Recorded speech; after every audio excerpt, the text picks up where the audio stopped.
मीरा जैसे ही अपने कार से उतरी, मंदिर के द्वार तक पहुंची ही थी, तभी एक छोटे से बच्चे ने उसकी साड़ी का पल्लू पकड़ लिया।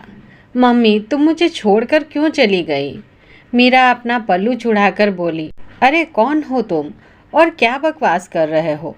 इससे पहले कि बच्चा कुछ कहता, पुजारी हरिदास भागता हुआ आया और बोला, माफ़ करना मैडम, मैं इसे देखता हूँ, आप जाइए।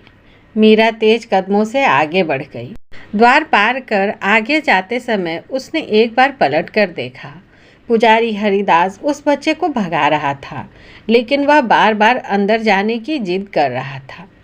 मीरा मंदिर के अंदर पूजा के स्थान की ओर बढ़ गई। मंदिर में आज बहुत भीड़ थी, इसलिए पूजा आरंभ होने में देर हो गई और मीरा को अपने कार्य करने में लगना पड़ा। पूजा करने के बाद जब वो बाहर आई तो उसे बच्चे की याद आई। मीरा मंदिर के द्वार के पास पहुंची, इधर उधर देखा, पर बच्चा कहीं नहीं था। पुजारी भैया, वो बच्चा कौन था? मीरा ने पूछा तो पुजारी हरिदास ने कहा, मैडम, उसकी आप चिंता न करें, अब वह आपको परेशान नहीं करेगा। मैंने उसके पिता से शिकायत कर दी, वह उसे यहाँ से ले गया। वो तो ठीक है, लेकिन वो ऐसे क्यों बोल रहा था? मीरा की उत्सुकता बढ़ने लगी। पुजारी हरिदास बोले, भले घर का बच्चा है मैडम, उसकी माँ कमला इसी मंदिर परिसर के आसपास सफाई का काम करती थी। उसका पिता मनोज शराब पीता था, सारा दिन नशे में रहता था। एक दिन जब कमला घर आई तो पति पत्नी में झगड़ा हुआ। कमला का सर दीवार से लग गया और वह मर गई। अब ये बच्चा यहीं घूम घूम कर भीख मांगता है। मंदिर में आने वाली बहुत सी महिलाओं को अपनी माँ समझकर वह उसके पीछे लग जाता है। आप नई हैं, इसलिए आपको अजीब लगा। मीरा दुखी हो उठी और पूछा, लेकिन आपने इसके पिता से क्या कहा? पुजारी हरिदास बोले, मैंने इसे कहा कि अगर आज के बाद ये बच्चा यहाँ दिखा तो मैं पुलिस में शिकायत कर दूँगा। वह उसे मारते हुए घर ले गया। दुख तो बहुत हुआ, लेकिन हम क्या कर सकते हैं, इसकी रोज़ शिकायतें आती रहती है। मीरा बिना कुछ कहे मंदिर के प्रांगण में बैठ गई। वह गहरी सोच में पड़ गई। उस मासूम बच्चे का चेहरा बार बार उसके सामने आ रहा था। आज उसकी वजह से उस बच्चे की पिटाई हो गई। उसका पिता अब उसके साथ क्या करेगा, पता नहीं। अगले दिन और फिर 3 दिन वह बच्चा नहीं दिखा। मीरा की चिंता बढ़ती चली गई। एक दिन उसने फिर से पुजारी हरिदास से कहा, भैया, वो बच्चा दिखा क्या? मुझे उसकी बहुत चिंता हो रही है, आप पता करो ना उसके बारे में। हरिदास ने सिर हिलाया और अगले दिन मीरा जल्दी मंदिर के द्वार पर पहुंची। पुजारी ने जो बताया उसके पैरों तले जमीन खिसक गई। मैडम, वो बच्चा तो अस्पताल में भर्ती है। उसके पिता ने उसे बहुत मारा।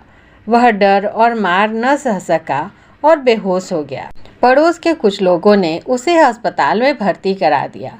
मीरा ने पूछा, उसके पास अब कौन है? हरिदास बोला, कोई नहीं मैडम, अब पता नहीं वो जिंदा भी है या नहीं। अगर मर गया तो उसे लावारिस समझकर उसकी क्रिया कर देंगे। जिंदा बच गया तो फिर वही अत्याचार सहने के लिए वापस आ जाएगा। मीरा अंदर से तड़प उठी। एक बार ही सही उसने जो उसे मम्मी कहा था, वही रिश्ता उसके अंदर उठ खड़ा हुआ था। उसने अस्पताल का पता पूछकर तुरंत अस्पताल पहुंचने का निर्णय लिया। वहां जाकर उसने देखा कि वह बच्चा एक सरकारी वार्ड में है, अभी भी बेहोश। मीरा ने डॉक्टर शर्मा से पूछा। डॉक्टर शर्मा बोले, मैडम, ये बच्चा आपको कितना याद कर रहा था। अभी इसे शांत करने के लिए दवा दी है। वैसे अब स्थिति स्थिर है। आपको अपने बच्चे का ध्यान रखना चाहिए। और इसे इतनी बेरहमी से किसने मारा, ये बहुत दुख की बात है। मीरा ने कहा, ये मेरा बच्चा नहीं है, इसके पिता ने मारा है। इसे कब तक होश आएगा? डॉक्टर से बातें कर वो वहीं बैठ गई। सिर्फ एक बार मम्मी कहने से जो अनजाना सा रिश्ता बन गया था, उसे निभाते हुए वह शाम तक वहीं रही। शाम को बच्चे को होश आया। उसने धीरे से आंखें खोलकर कहा, मम्मी, तुम कहाँ चली गई थी? देखो, पापा ने मुझे कितना मारा। मीरा ने उसे प्यार से गले लगा लिया। बस बेटा, अब तुम्हें कोई नहीं मारेगा। तभी पीछे से रोहित की आवाज़ आई, हाँ, और अब माँ भी तुम्हें छोड़कर नहीं जाएगी। मीरा ने अपने पति रोहित को सारी बात बता दी थी। 2 दिन बाद मीरा और रोहित बच्चे को अपने घर ले आए। रोहित ने बच्चे को गोद लेने के कागजात बनवाए। पुजारी हरिदास और मंदिर परिसर के अन्य लोगों की मौजूदगी में उसके पिता मनोज से कागजातों पर दस्तखत कराए गए। बदले में उसके पिता को कुछ रुपए दिए गए ताकि वह कानूनी तौर पर बच्चा छोड़ दे। मीरा और रोहित ने बच्चे का नामकरण कराया और उसका नाम आरव रखा। कभी कभी एक छोटा सा शब्द मम्मी किसी पर सबसे गहरा असर छोड़ देता है। एक छोटी सी करुणा के एहसास से किसी की ज़िंदगी बदल सकती है।